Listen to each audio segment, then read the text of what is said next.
Le Christ, le Fils de Dieu, s'est fait pauvre, afin que par sa pauvreté, nous soyons enrichis.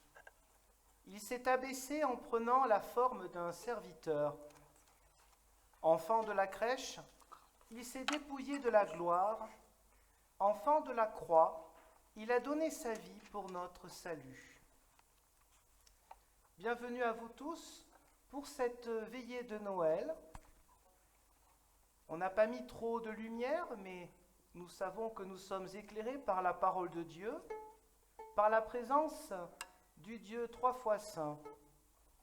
Nous sommes accompagnés par une nuée de témoins, divers messagers par la parole de Dieu, par la musique aussi qui nous entraîne, nous donne un élan de louange.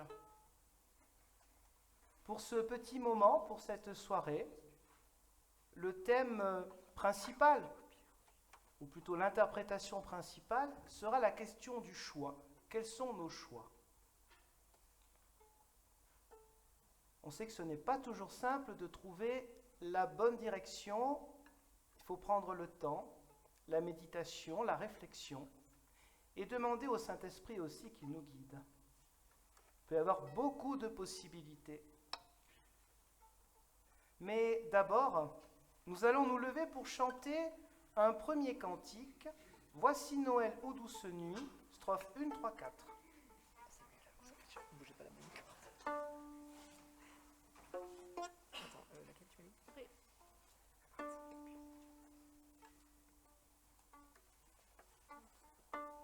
On arrive. Attends 2 secondes. Puis attends un tout petit peu.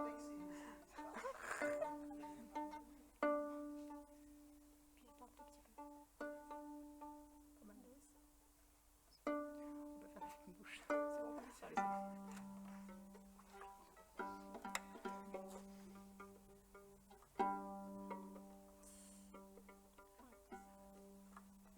C'est bon.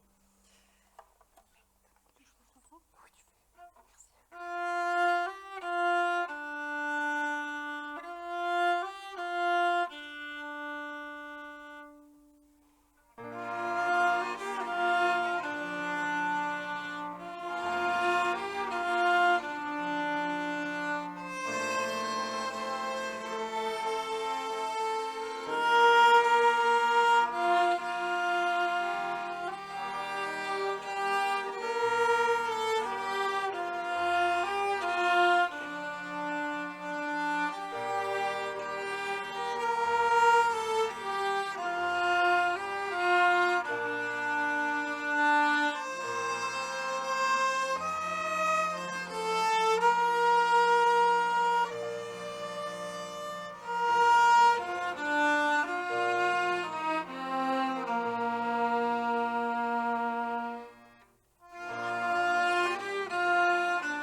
Prenons le temps de la prière. Gloire à toi, d'âge en âge, Dieu éternel, qui par la naissance de ton Fils a visité la terre et répondu à l'attente des hommes. Par ta naissance bénie, par cette présence miraculeuse, tu viens éclairer notre nuit et nous révéler ton amour, un amour dont rien désormais ne peut nous séparer. Dans la reconnaissance et dans la joie, humblement nous t'adorons. Père invisible, que le Fils nous a fait connaître, toi qui as confié au Christ la plénitude de ta grâce, attire nos cœurs à lui, pour que nous puissions aujourd'hui recevoir tes dons et répondre à ton amour. Loué sois-tu, Seigneur, parce que tu n'as jamais cessé d'appeler des hommes, des femmes, pour les envoyer porter à la terre entière ton amour et ton pardon. Loué sois-tu pour ceux qui ont travaillé et prié fidèlement pour que tu sois connu, respecté et aimé auprès et au loin. Gloire, honneur, louange à toi, Dieu Père, Fils et Saint-Esprit. Amen. Alors ça fait un moment qu'on n'a pas chanté, donc nous pouvons nous lever pour chanter un autre cantique, Nuit lumineuse.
Et oui, cette joie de Noël fait que chacun est aussi à son rythme. Rythme des violons, rythme pour les autres, mais c'est la même joie qui nous réunit et la bonne ambiance de se retrouver. Pour certains d'entre nous, nous sommes un peu plus habituels, on vient un petit peu plus le dimanche, pour d'autres un peu moins, mais le fait de se retrouver ici, dans ce temple, rappelons-nous, nous met toujours à égalité. Les différences, les distinctions, les anciennes animosités, normalement, tout cela nous remettons au Seigneur parce que c'est lui qui peut nous donner un cœur nouveau. Ça fait partie des messages, bien sûr, de Noël, à ne pas garder pour ce moment dans un temple, mais pour vivre chaque jour. C'est notre défi, bien entendu. Nous écoutons une lecture biblique pour ce soir. Ce qui nous est proposé, c'est chez Luc, au chapitre 2, les versets 1 à 20. En ces jours-là parut un décret de César Auguste en vue du recensement de toute la terre habitée. Ce premier recensement eut lieu pendant que Quirinius était gouverneur de Syrie. Tous allaient se faire recenser, chacun dans sa propre ville. Joseph aussi monta de Galilée, de la ville de Nazareth, pour se rendre en Judée, dans la ville de David appelée Bethléem, parce qu'il était de la maison et de la famille de David, afin de se faire inscrire avec Marie, sa fiancée, qui était enceinte. Pendant qu'ils étaient là, le temps où elle devait accoucher arriva. Et elle mit au monde son fils premier-né. Elle l'emmaillota et l'installa dans une mangeoire, parce qu'il n'y avait pas de place pour eux dans la salle. Il y avait dans cette même région des bergers qui passaient dans les champs les veilles de la nuit pour garder leurs troupeaux.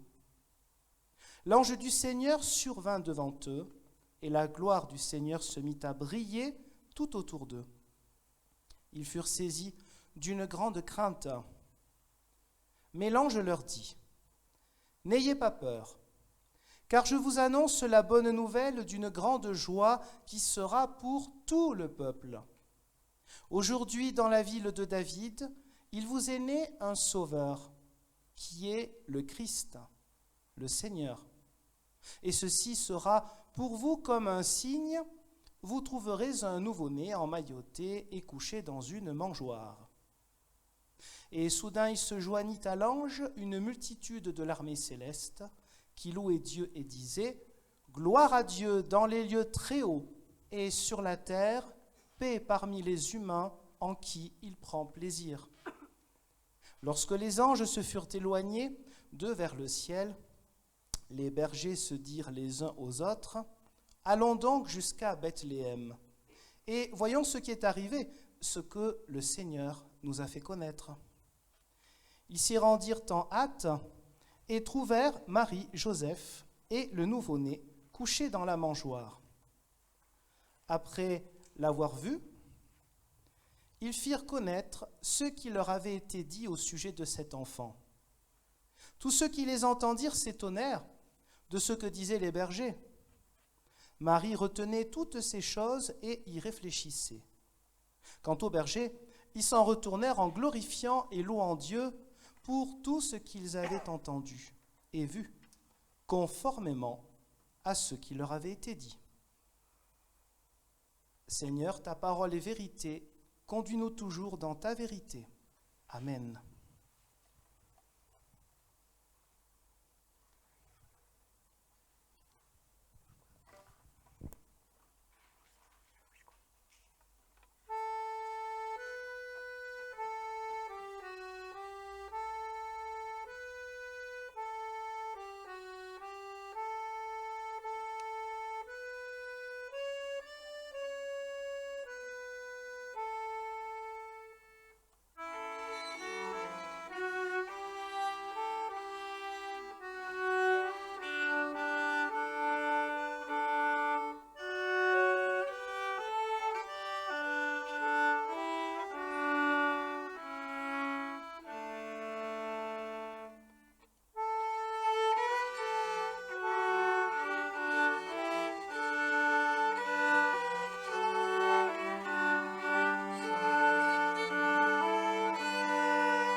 Et nous allons voir notre passage biblique bien connu.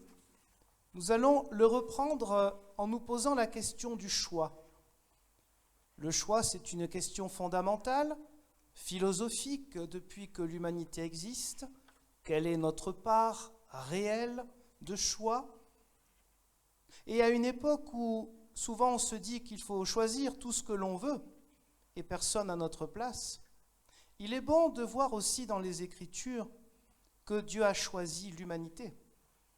Car Noël, c'est bien Dieu qui choisit de venir dans notre monde en un être faible, un être humain comme nous, en toutes choses hormis le péché, pour nous montrer qu'il est toujours proche de nous.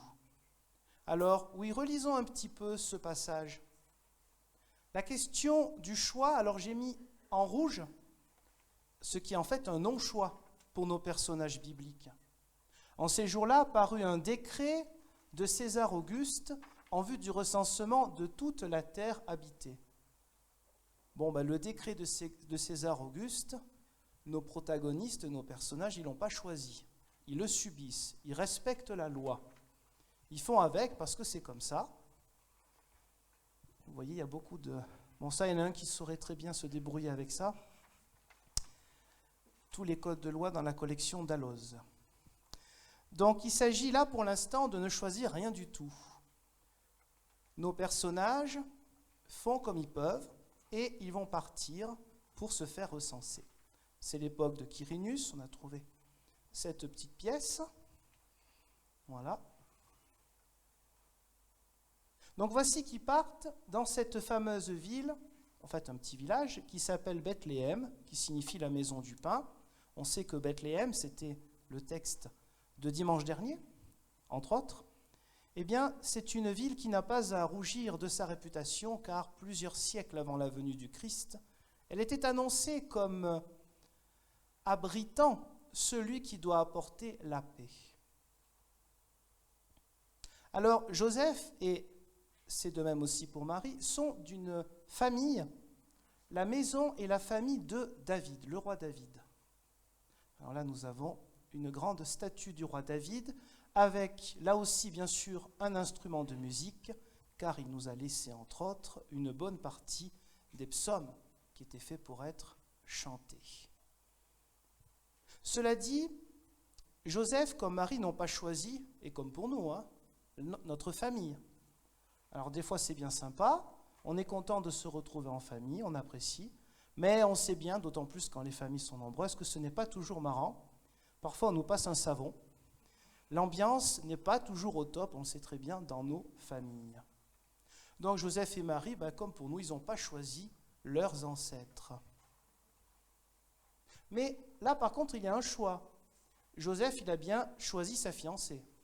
À l'époque ce n'était pas toujours le cas, mais les textes bibliques nous laissent entendre que c'était un choix réel de leur part. Par contre, bien sûr, pour le temps où elle doit accoucher, là non plus. Qu'est-ce qu'elle a choisi? En général, c'est autour de 9 mois. Donc elle n'a pas choisi cela. Alors voici qu'elle met au monde son fils premier-né. Drôle d'expression. Alors, simplement, sans être trop long, il y a deux interprétations habituelles dans le christianisme. Une interprétation très belle, très spirituelle, qui consiste à dire, comme Paul le dira dans son langage théologique plus tard, et oui, le premier-né de toute une nouvelle création, des nouvelles créatures. C'est-à-dire que tout être humain a été adopté comme un enfant de Dieu. Jésus le Christ est le premier. Donc il y a cette interprétation spirituelle très belle, et à laquelle évidemment j'adhère, mais il en existe aussi une autre qui est plus simple, plus prosaïque, à laquelle j'adhère tout autant, tout simplement qu'il y aura d'autres enfants. Et là encore, quelle est la part de choix? À l'époque, il n'existait pas les moyens que nous connaissons aujourd'hui, les moyens de contraception. Était-ce un choix? Peut-être pas. Mais bien sûr, il y aura des frères et des sœurs, ou si on veut, demi-frères et demi-sœurs, de Jésus le Christ. Elle emmaillota et l'installa dans une mangeoire, parce qu'il n'y avait pas de place pour eux dans la salle. Nous connaissons bien cette histoire, une histoire de problème de place, Une histoire de gens qui changent de région, voire de pays, vous le savez, c'est toujours quelque chose d'actuel. Beaucoup de gens ne choisissent pas, ils préféreraient rester dans leur pays où ils ont leur propre langue, leur propre culture, leurs habitudes et leurs familiers. Oui, j'ai essayé de trouver quelque chose qui pourrait évoquer éventuellement une mangeoire un peu comme à l'époque, en bois. Voilà. Alors là aussi, on ne choisit pas toujours ses voisins. Vous connaissez les querelles de voisinage. Ça arrive beaucoup. Heureusement qu'il y a certaines personnes pour rappeler la loi et notamment la délimitation des terrains, comme par exemple les notaires. Alors, ils n'ont pas choisi leurs voisins. Là, vous avez des bergers. Oh, ils n'étaient peut-être pas habitués à les côtoyer. Donc, les bergers qui passaient dans les champs les veilles de la nuit pour garder leurs troupeaux. Voilà, les bergers. Hop. Voilà. Bon, il y en a qui sont plus récents, peut-être plus connus, ça dépend. Et donc, nos amis bergers, ils sont là, ils font leur boulot et ils n'ont pas non plus choisi d'avoir des visions ou d'écouter des voix si bizarres qui viennent d'ailleurs, d'un autre monde. L'ange du Seigneur survint devant eux. Ils n'ont rien demandé. Ils n'ont rien demandé. Encore une fois, quelle est la part de choix là-dedans? Ils n'ont pas de choix. Est-ce que c'est une mauvaise chose? Apparemment non. Ils n'ont pas le choix, mais ils reçoivent la grâce de Dieu. Eux, des gens qui sont vus comme des ploucs, notamment à Jérusalem. N'oubliez pas, ce ne sont pas des gens qui sont regardés comme, bien sûr, la haute société. Et c'est là que Dieu se manifeste. Il veut se manifester auprès des gens qui sont vus parfois comme des gens d'un niveau inférieur, des gens rejetés. Oui, la gloire du Seigneur, eux qui n'ont rien demandé, elle se met à briller autour d'eux. Ils sont saisis d'une grande crainte, évidemment, parce que face à la présence de Dieu dans toute la Bible, on craint carrément de mourir. Et comme à chaque fois que l'on est dans la crainte de cette lumière un peu particulière, l'ange, un messager de Dieu, nous dit « N'ayez pas peur, car je vous annonce la bonne nouvelle d'une grande joie qui sera pour tout le peuple. Aujourd'hui, dans la ville de David, il vous est né un sauveur. » Là encore, les bergers, ils avaient peut-être encore du boulot, et on leur raconte une histoire. Est-ce que cette histoire les concerne? Et oui, cette histoire les concerne, et même, elle concerne des gens comme nous, qui habitent à des milliers de kilomètres à l'ouest, et 2000 ans après. Il nous est né un sauveur. Mais évidemment, lorsqu'on entend le mot sauveur, peut-être aujourd'hui on a des images un peu particulières, notamment de notre enfance. On peut penser à des sortes de super-héros. Vous savez, quelqu'un qui vient sauver l'humanité, on se souvient de dessins animés, appréciés ou pas, et quand vous écoutez bien les génériques des dessins animés, par exemple des années 80, souvent vous avez le mot sauveur qui apparaît. Alors, il y a une différence entre la mythologie, les super-héros du XXe siècle, c'est un peu comme la mythologie grecque, les super-héros et le Christ. Les super-héros, ils ont un pouvoir supérieur aux autres pour faire le bien, certes, mais les super-héros, ce n'est pas Dieu qui s'abaisse à l'humanité. Le message chrétien est un message qui restera toujours subversif et qui va à l'encontre de toute base religieuse. Dans toute base religieuse, Dieu il est en haut, vous êtes en bas, et entre les deux, il y a quand même une coupure. Parce que, vu qu'on est pécheur et que Dieu est parfait, il y a un fossé infranchissable entre la créature et le Créateur. Noël, ce fossé, il est franchi pas par l'homme, qui n'en est pas capable, malgré toute sa bonne volonté. Par Dieu, il est franchi ce fossé. Donc bien sûr, le Sauveur, ce n'est pas un super-héros qu'on aimerait peut-être être, de pouvoir voler, voler dans les airs, bien sûr, voilà. Mais non, ce n'est pas de cela dont il s'agit. Alors le signe, on le connaît, c'est la fameuse mangeoire. Et là encore, nous avons d'autres personnages qui s'incrustent, si j'ose dire. Des personnages qui apparaissent, personne n'a demandé qu'ils viennent. La multitude de l'armée céleste. Alors là, carrément, des anges, c'est-à-dire les plus proches de Dieu, dans la tradition juive, qui crient gloire à Dieu dans les lieux très hauts. Dans les lieux très hauts, pourtant, ils sont avec des bergers. Ils sont au milieu de nulle part en pleine nuit. Là encore, voyez combien c'est subversif. Ces textes qui ont un côté magique, bien sûr, qu'on relit chaque année, en fait, ils sont subversifs. La gloire de Dieu, dans un cadre religieux, depuis quand elle se manifeste en pleine nuit auprès des bergers, auprès de nulle part? La gloire de Dieu, normalement, elle est enfermée dans un temple, le temple de Jérusalem. Elle est particulièrement pour les grands prêtres, pour ceux qui se sont purifiés le plus possible, pour se rapprocher de Dieu. Non, la gloire de Dieu, elle est pour tout le monde. Toujours un message de Noël. Et là, par contre, peut-être quelque chose qui peut nous choquer. Paix parmi les humains, en qui il prend plaisir. Dieu, on parle bien sûr de Dieu. Mais alors, est-ce que ça voudrait dire que Dieu a fait un tri lui-même, qu'il a choisi? Il y a des humains en qui il prend plaisir et puis il y a tous les autres qu'il rejette. Non. Quand nous regardons bien, quand nous interprétons bien, c'est la paix qui est au cœur du message de Noël. Dieu prend plaisir dans les humains qui font œuvre de paix, qui sont pacifistes. Dans les humains, ce n'est pas marqué dans les croyants, dans tous les êtres humains qui vivent, qui cherchent à vivre et à apporter la paix. Oui, Dieu prend plaisir auprès de ces êtres humains. Ça ne veut pas dire qu'il rejette les autres. Ce n'est pas du tout cela. Voilà, des images. La paix, la réconciliation, bien sûr. Des messages pour chacun d'entre nous. Voilà. Alors ensuite, les anges sont repartis, les bergers se retrouvent entre eux, et là, c'est eux qui choisissent. Ah, parce que jusqu'à présent, on n'a pas choisi grand-chose. Est-ce que c'était si grave? Ben non. Mais là, c'est eux qui choisissent. Les bergers, ils pourraient très bien se dire, bon, on a eu une hallucination collective, on va se calmer, on va peut-être dormir, ou prendre un petit peu d'alcool avec nous, ça va nous aider. Non. On va maintenant en chemin, on part à Bethléem.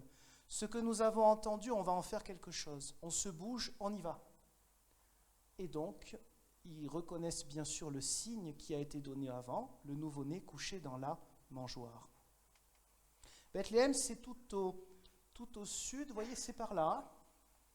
Jérusalem est pas loin, enfin pas loin, quand c'était à pied à l'époque, ça faisait sûrement loin. Voilà, Bethléem et Jérusalem ici.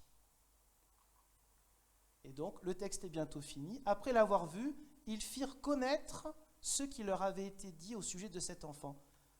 Là, ils choisissent encore. Ils pourraient très bien se taire.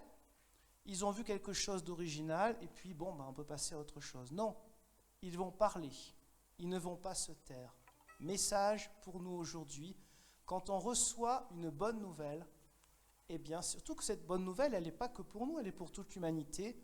On la transmet. On ne tait pas la bonne nouvelle. Tous ceux qui les entendent dire s'étonnèrent.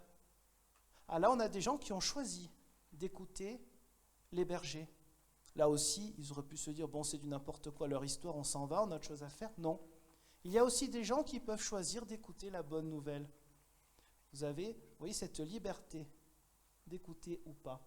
Alors, du bouche à oreille, bien sûr, et cela peut-être nous parle un peu plus lorsqu'on est d'un naturel discret, d'un naturel pudique, où l'on n'étale pas ses convictions. C'est quelque chose qui fait partie de notre tempérament, de notre mentalité ici, sur le plateau. Mais il y a d'autres manières de communiquer, bien sûr. Tous les réseaux sociaux, il n'y a pas que ça. Les réseaux sociaux, eh bien, c'est nous qui les faisons vivre à notre manière. Ce sont des moyens utilisés bien ou mal, mais dans tous les cas, ce ne sont pas les réseaux qui sont à critiquer, c'est l'être humain quand il utilise mal les réseaux sociaux. Les réseaux sociaux, on peut communiquer aussi des bonnes nouvelles, des paroles encourageantes. Bien sûr, c'est une manière aussi d'évangéliser, osons le mot, de témoigner de notre foi, bien sûr. Mais évidemment, il faut le faire avec tact et délicatesse. Parce que des fois, on peut avoir un tempérament un petit peu brut de décoffrage, et on est tellement content d'avoir cette bonne nouvelle qu'on veut la dire, mais n'est-ce pas assourdir les autres? Bien sûr que la bonne nouvelle se dit non pas pour écraser les autres, car ce n'est pas notre vérité que nous proclamons, notre Église, c'est Jésus le Christ qui dépasse toute chapelle, toute appartenance. C'est la différence avec le prosélytisme. Je veux te convaincre que moi j'ai raison. Évangéliser, c'est dire, j'ai une espérance, je te la partage, cette espérance, elle me dépasse, je ne suis pas meilleur que les autres, c'est Jésus-Christ que nous annonçons. Et Jésus-Christ, il unit tous les chrétiens, il n'y en a pas certains qui seront meilleurs que les autres, ou d'une église qui sera meilleure que les autres. Alors, on approche de la fin du texte, là nous avons un choix personnel. Marie retenait toutes ces choses et y réfléchissait. Je prends une traduction différente de d'habitude. Là encore, il y a des moments où on a tellement de choses originales ou qui nous font bizarre qu'on veut penser à autre chose car c'est trop compliqué, ça nous dépasse. Mais non, prendre le temps de la réflexion, de la méditation, du retour sur soi, voilà aussi l'un des nombreux messages, des choix qui peuvent être les nôtres. Évidemment, c'est un peu compliqué pour elle parce qu'elle porte quand même le sauveur de l'humanité. Et puis les bergers, c'est le dernier verset, ils vont repartir. En faisant quoi? En glorifiant et en louant Dieu. Là encore, c'est leur choix. Ils ont choisi cela. Ils ont choisi cela, eh bien, tout simplement parce que quelque chose a travaillé en eux et qu'ils veulent un petit peu s'engager pour la gloire de Dieu. Alors oui, chacun d'entre nous peut s'engager pour la gloire de Dieu, faisant un peu de musique de temps en temps ou très souvent comme on peut, en étant présent dans les lieux de culte et surtout dans notre comportement quotidien, car c'est à cela que l'on peut voir si on vit le plus possible comme un disciple de Jésus le Christ. Et alors cela conformément à ce qui leur avait été dit. Alors ça a l'air de rien, mais conformément à ce qui leur avait été dit, ça veut dire qu'ils ont vu, ils ont compris maintenant qu'ils peuvent vraiment être en confiance avec le message de Dieu. Le message qu'on leur a dit à ces bergers, c'était bien la vérité. On ne leur a pas raconté n'importe quoi. Ils sont allés, ils ont vu, ça a confirmé ce qui a été dit, parce que la parole de Dieu est vérité. Elle est vérité pas comme une vérité qui tombe du ciel et qui écrase, pas du tout. Elle est vérité pour nous rendre véritables, pour nous rendre authentiques. Et cela, c'est une question de confiance, synonyme de la foi. Alors évidemment, pour parler de la confiance, toujours une image de chat. Parce que s'il n'y a pas un chat pour Noël, c'est pas possible. Vous voyez la confiance, c'est une petite image jolie comme ça. Voilà. Et puis pour conclure donc, la confiance maintenant, vous vous rappelez au début, il y avait plusieurs flèches au début de ce culte. On ne sait pas toujours où aller, quelle direction. Ben oui, la confiance aussi pour l'année qui vient, une année remplie de promesses, une année qui sera entre les mains du Seigneur. Amen.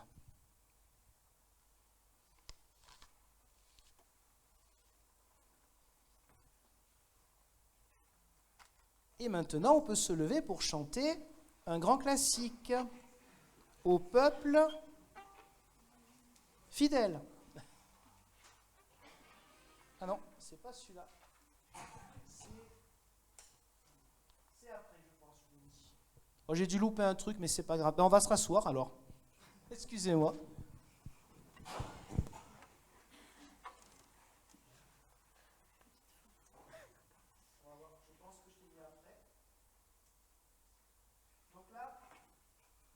Nous allons voir une petite vidéo qui fait juste 7 minutes, qui a été préparée, vous reconnaîtrez. C'est toujours sur la question du choix et du discernement. Si vous n'entendez pas trop, après je ferai un très court message pour rappeler un petit peu cela.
Agrippa, qui donnera son nom au village, est mort en l'an 602 des suites d'un empoisonnement à cause du maudit champignon. Cette histoire, ça fait quand même un peu bizarre, hein, parce que c'est un prof qui parle d'un champignon dangereux. Donc, moi, je ne suis pas spécialiste, mais enfin, quand un professeur me dit quelque chose, j'ai tendance à le croire, surtout si c'est un prof d'histoire, il connaît son domaine. En plus, c'est un gars du coin. Donc, a priori, je vois pas pourquoi il mentirait. Puis en plus, tu as la preuve vidéo qui dit la J'ai la vérité. preuve vidéo, c'est clair, il ouvre son bouquin. Et pourquoi est-ce qu'il nous mentirait? Il n'y a pas de raison. Donc, tu as vu tout à l'heure, on a parlé de Rush. Oui, ton mot en anglais, là, qui m'énerve. Voilà, les bouts de vidéo. Voilà, ça, oui, d'accord. Et ben, regardons maintenant si on avait le bout de vidéo complet, s'il n'y avait pas eu de coupure. Ah, d'accord. Rush tout. Ce village est divisé depuis ses origines quant au rôle du fameux champignon sur les calamités météorologiques, la peste ou encore les guerres. De vieux manuscrits ont laissé entendre que Saint Agrève, Agrippa, qui donnera son nom au village, est mort en l'an 602 des suites d'un empoisonnement à cause du maudit champignon. Bien sûr, il ne s'agit que d'une légende orchestrée par une partie de la population, intriguée d'une éventuelle utilisation du dit champignon pour de la magie noire. D'autres, au Moyen Âge, pensaient conjurer le sort par l'incantation suivante que l'on retrouve sur ce vieux manuscrit: Champignonum protectum contra complistotum. Bon, tout cela relève bien sûr de rumeurs accumulées à travers le temps.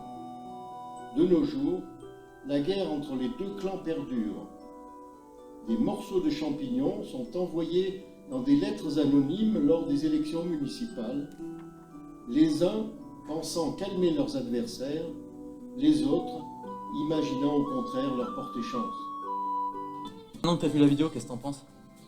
Alors, je reconnais qu'il y a eu un petit peu de l'arnaque petit peu. sur Bien. comment tu dis là? Sur le rush, Le rush, ouais, découpage ton montage. rush là.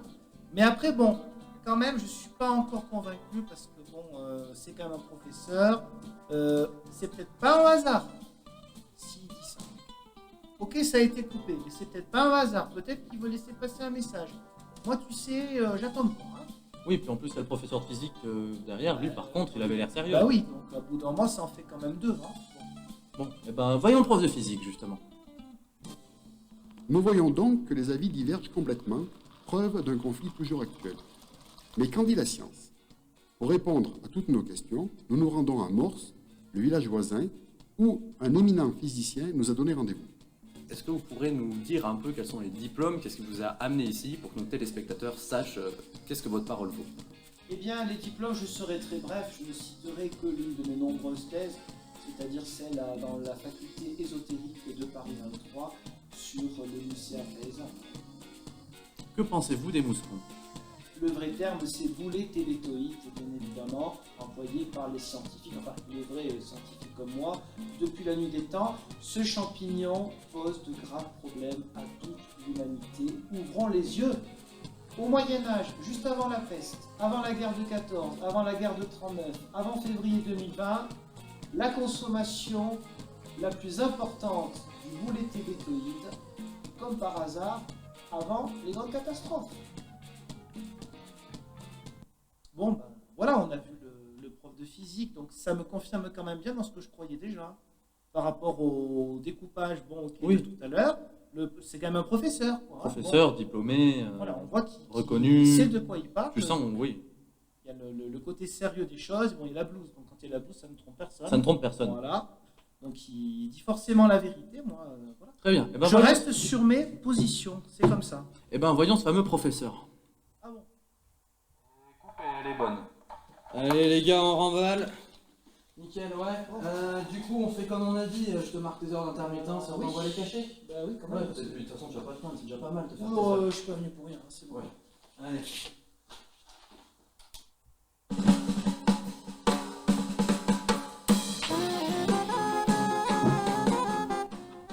Comme quoi, on peut tous se faire avoir.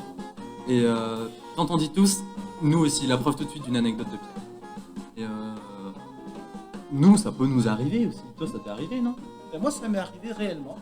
Une sorte de, voilà, réellement, en 2007-2008, quand il y avait des vidéos sur les attentats de 2001 aux États-Unis, il y avait une tour qui s'est effondrée, la tour numéro 7, alors qu'aucun avion n'était dedans. Et moi, je me suis dit que c'était quand même un peu bizarre. Donc même moi, je reconnais que j'ai été réceptif à des arguments un petit peu conspirationnistes.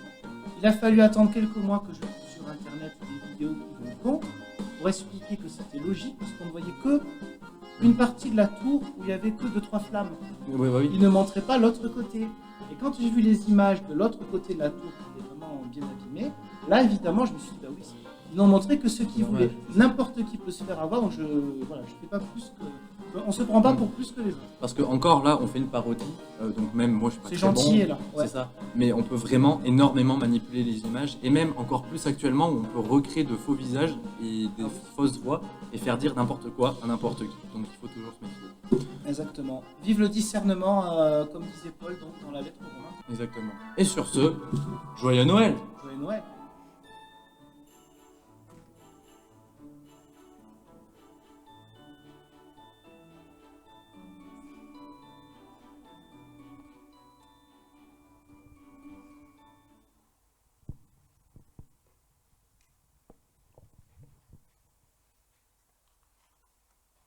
Voilà, on va chanter au peuple fidèle.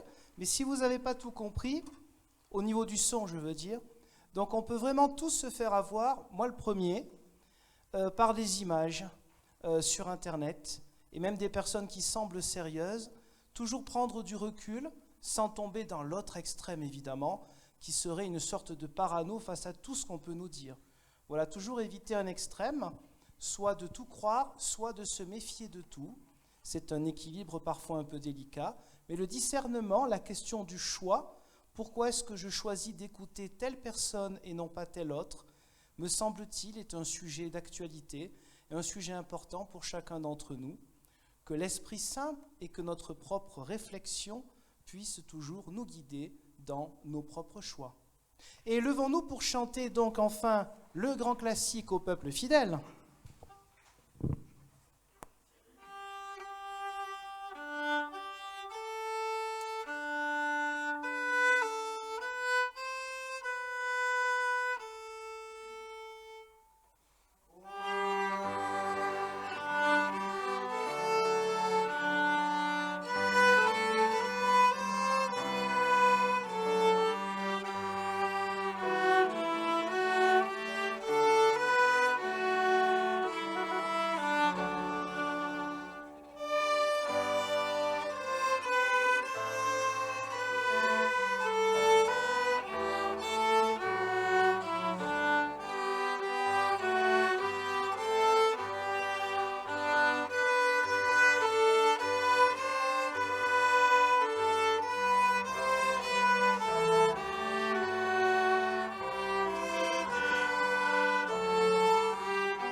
Prenons le temps de la prière d'intercession.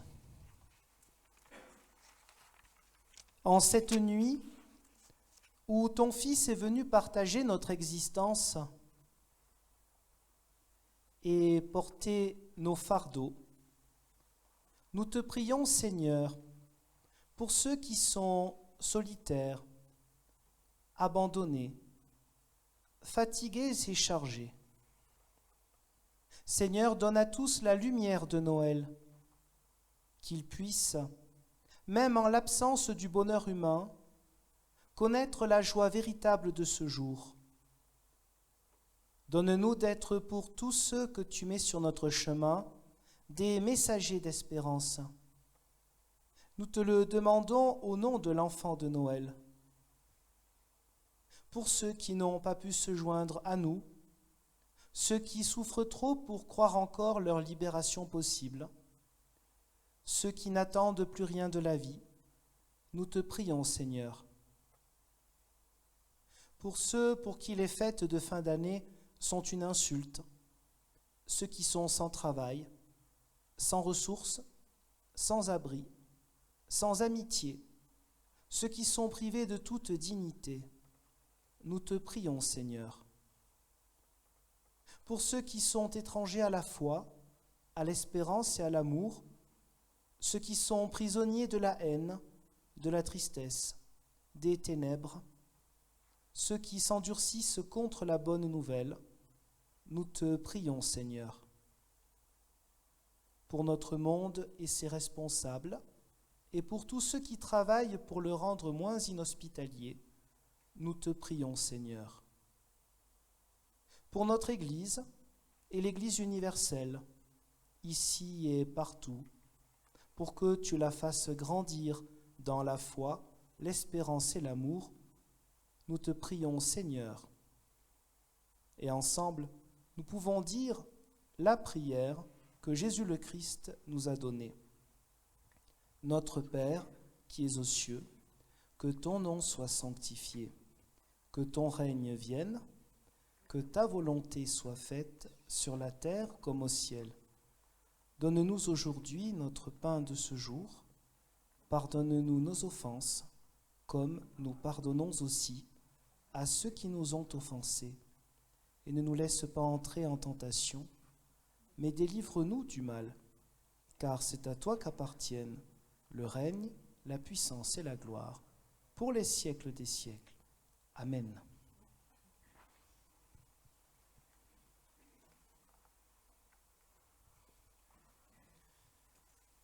Quelques annonces. Bien sûr, en ce temps de fête, donc, comme on l'a déjà un peu dit dans la prière, on pense à ceux qui ne sont pas du tout dans la joie, notamment les familles en deuil, particulièrement la famille Armand. Il y a eu le culte de consolation ce mercredi, après le décès de Pascal Armand. Pour ce soir, nous voulons aussi rendre grâce pour ceux qui permettent ces moments en famille, ces moments un petit peu magiques, la nuit de Noël, particulièrement nos musiciens, qui viennent, alors même pas simplement des 4 coins de France, mais carrément d'Europe. Donc là, on a fait fort. À quand les voyages sur Mars, voilà. Donc merci à vous de vous être déplacés pour ce moment avec nous. Merci au service d'accueil, aussi aux porteurs de sapins, surtout quand c'est aussi grand là, à tous ceux qui décorent, à la fois lumineux et sobres. Tout ce qu'il faut dans une bonne famille chrétienne protestante, lumineux et sobre à la fois. Merci aussi aux porteurs de calendriers qui viendront bientôt chez vous et dans beaucoup de quartiers. Une manière aussi de ne pas oublier les gens, une manière aussi de faire vivre l'Église par un petit don qu'on peut présenter à ceux qui arrivent avec les calendriers. Ce soir, pour ceux qui ont le temps et l'envie, il suffit de monter un petit peu plus haut et il y a l'église. Et donc, ils font leur veillée, eux, à 21h. Et je sais que certains musiciens, eux, vont jouer à l'église du Chambon dans quelques minutes. Demain, ce qu'on appelle l'arbre de Noël, un petit moment festif, un culte festif, aura lieu donc ici à 15 heures. Dimanche, pas de culte au temple. Toujours le culte téléphonique à 18 heures. C'est important, notamment pour ceux qui ne peuvent pas se déplacer. Et voilà, donc dans les journaux ou dans Réveil, on doit avoir toujours le numéro et le code pour accéder à cela. Il y a aussi, à la fin de ce culte, c'est-à-dire dans peu de temps, un petit cadeau, parce que c'est quand même Noël, hein, un petit cadeau gourmand qui nous attend tous, et Lucien sera le préposé à la distribution de pour tous ceux qui ont été sages. Et apparemment, c'est tout le monde, donc ça va. Et puis maintenant, pour la vie de l'Église, c'est le temps de l'offrande.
Alors nous avons reçu encore ce message, non pas comme une répétition chaque année, mais comme une parole vivante, puisque Dieu nous veut vivants, dans les temps de joie comme dans les temps d'épreuve. Être pleinement vivant par cette parole, une parole qui est là pour rejoindre tous les êtres humains, sans aucune distinction. Nous avons vu qu'il y avait peu de choix réels pour la plupart des personnages bibliques. Nous avons vu que ce n'était pas un mal finalement, qu'il n'ait pas choisi. Et des fois, Dieu, non pas qu'il s'impose, mais plutôt il nous invite ainsi à découvrir sa présence, à vivre de cette présence dans notre vie quotidienne et à ne pas garder ces bonnes nouvelles pour nous enfermer. Oui, nous sommes envoyés, nous sommes bénis par celui qui nous éclaire dans nos choix et qui nous permet de transformer toute fatalité, pseudo-fatalité, en chemin de libération. C'est notre Dieu, Père, Fils et Saint-Esprit, qui nous bénit. Amen. Alors je vous invite à chanter un dernier cantique pour ce soir, avant d'en chanter d'autres demain à partir de 15 heures. Amen.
Un grand merci à tous et aussi particulièrement quelqu'un qui travaille depuis des mois pour préparer la petite vidéo de tout à l'heure, Titouan, et qui heureusement a été là pour me calmer parce que ça aurait été beaucoup plus compliqué si ça avait été qu'avec mes propres idées.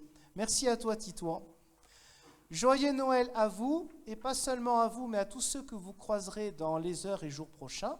Rendez-vous demain à 15h ici ou ailleurs, selon aussi vos propres préférences et vos propres habitudes. Merci les musiciens.